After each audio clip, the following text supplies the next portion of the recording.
பெரிய ஆஃபீஸில் இருந்துச்சு. அவளை கொலா வச்சுக்கோ. இதுக்காக ஒவ்வொரு இடத்துலையும் ஒவ்வொன்றா கழட்டுறேன். அங்கே ஷூ கழட்டி போட்டு என்ன பண்ணுவான் எடுத்துகிட்டு போகணும்னா சாக்ஸ் இல்லையா போட்டு ஷூ வச்சுட்டு போயிடுவான். சீப்பு இருந்தால் கல்யாணம் நடக்கும். மாப்பிள்ளை அதே மாதிரி தான்.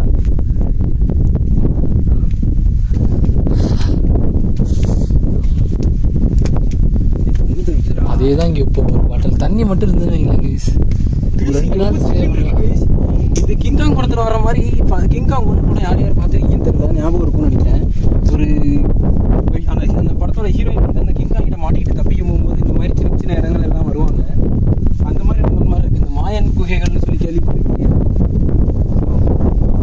அதெல்லாம் இருக்கு. பார்க்கை கேம் பிளே பார்த்துருந்தீங்கன்னா தெரிஞ்சிருக்கும். பார்க்கை 3ல கூட இந்த மாதிரி நிறையா செக் பாயிண்ட்ஸ்லாம் வரும். நீங்கள் இதே கொஞ்சம் நல்லா நோட் பண்ணிங்கன்னா இதே ஒரு ஜிப்லைன் மாதிரி தான் இருக்கும். என்னடா கேமரா மாதிரி பேசணும்னு நினைக்காதீங்க. கேமிங் கண்டென்ட்டு வரும். இல்லை எனக்கு என்ன புரியல. இப்போ நான் யூடியூபரால இவர் யூடியூபரான்னு தெரியல. வண்டியில் போகிறப்ப ஃபுல்லாக இவராக கவர் ஆகுது. பேசுறது எல்லா வேலையும் நீங்களே பார்த்தா நீங்கள் வீடியோவில் வராமல் கேமரா வேணாம் 2000 அடி. இது ஆமாடா, உண்மையிலே நீ உங்கள் சொந்த யூடியூப் சேனலுக்கு ஒரு கேமரா மேனே அழைச்சிட்டு இருக்கடா. எல்லாரும் தப்பான உள்ள போனால் நாங்கள் மணி